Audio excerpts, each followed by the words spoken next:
What's up, you guys, and welcome back to I Still Love Car Audio and Car Audio Tech Stuff. I actually had another video set to release, but after looking at it, it got a little long. I was a little excited and was just talking and talking and talking, but I had to come back and do something different. I know I always say I'm done.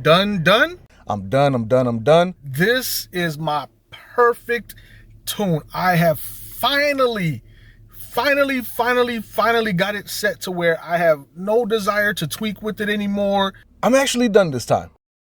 But this time, I'm actually done. I have completed my build, my ultimate fantasy build. Now, I didn't get the Zapco AP. I know, I was excited about it, talking about it, but if you guys recall from this video, I was saying that I know that it's not going to be a real difference, and you guys have commented and said pretty much the same thing, and I appreciate you guys for that, for being honest and actually saving me money and saving me from trying to convince myself that it is better. Would it be better than the ST4X SQ or the 150.2 LX that I already have? Maybe, but like I thought and like you guys confirmed, it'll be a marginal difference, and I didn't want to sit here and try to convince myself or convince you guys that it is better, or significantly better rather. So what I did was, if you look at my system layout here that I do create and sell, if you're interested, you know you can email me at ahmed@arobersonphoto.com. But I digress. This is my last build right here. Look at this design, the layout. If you'll notice, I now have the Zapco ST2B. It may be a fourth tier amplifier, I'm not 100% sure. However, it is 65 by 2. My ST4X SQ was 65 by 4, and I had 65 watts going to my tweeters, which is basically what the ST2B is now doing. And I did a test for myself to listen to see if I could hear a difference between the two, just playing the tweeters only on both amps, and there is no difference whatsoever. So I saved myself some money, saved myself a headache. I also added an additional battery. So this overall investment with a couple of more wires, some Y splitters for the 4-channel that I bridged, extra battery and the amp, somewhere around 220 bucks, give or take. Whereas if I would have got the AP, 2-channel would have been $1,000 investment or more, and the 4-channel would have been a $1,600 investment.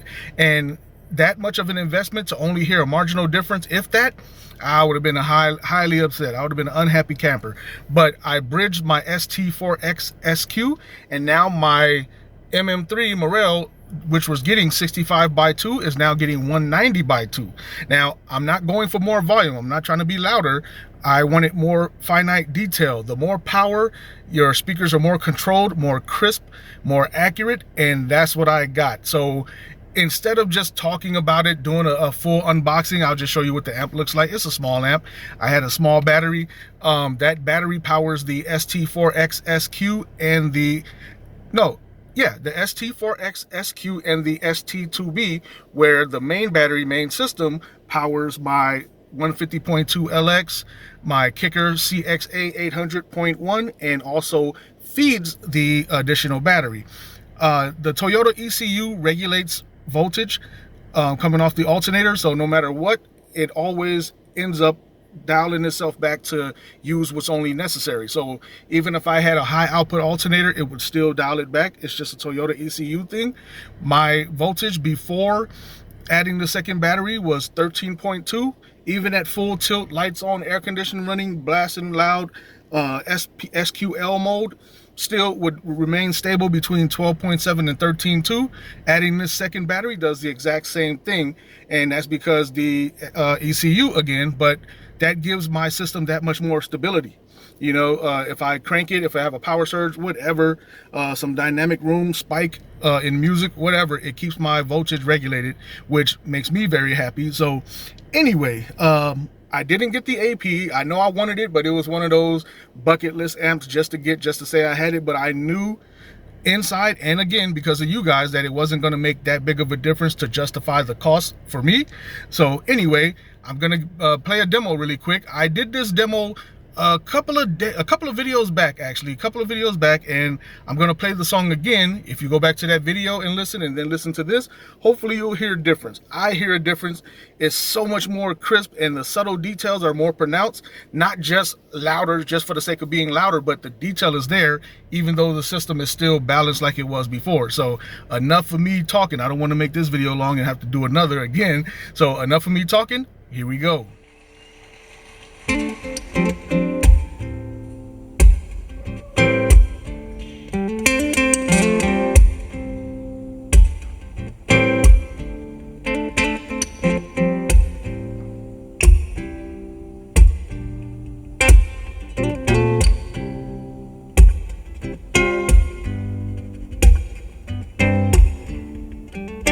Troubles with sharing,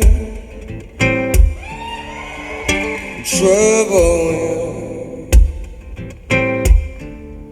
with that dress that's as black as my heart on this train.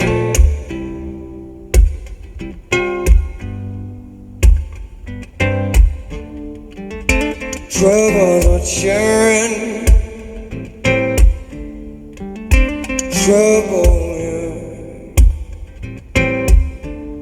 with those lips that's as red as the blood in my veins.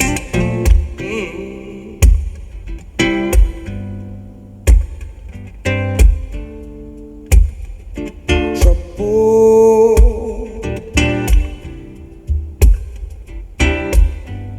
you know it.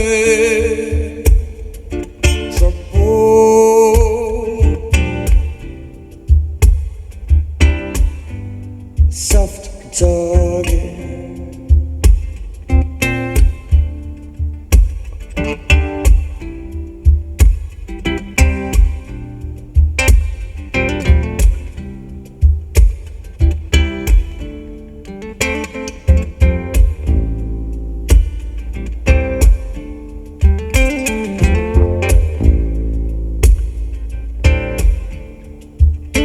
Troubles what you're in. Yeah. 'Cause it's a long way to London Bridge in them heels, baby.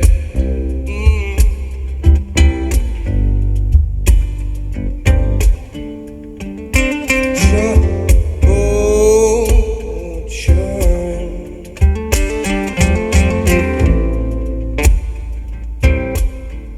'Cause it's amazing how much one look can reveal. Yeah.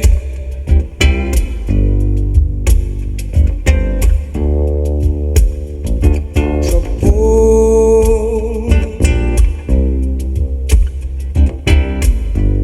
you know it. Trouble,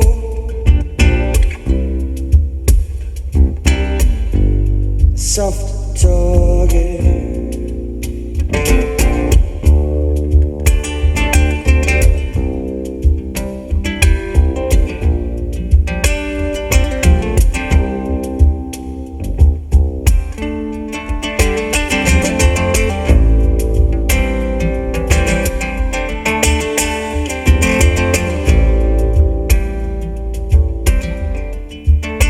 Trouble, I'm sure I'm trouble.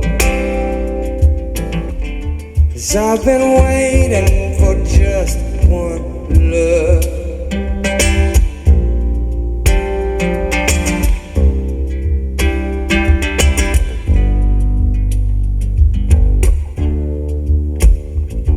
Trouble,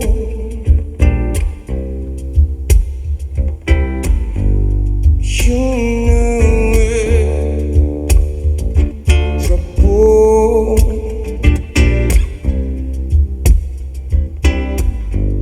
soft target.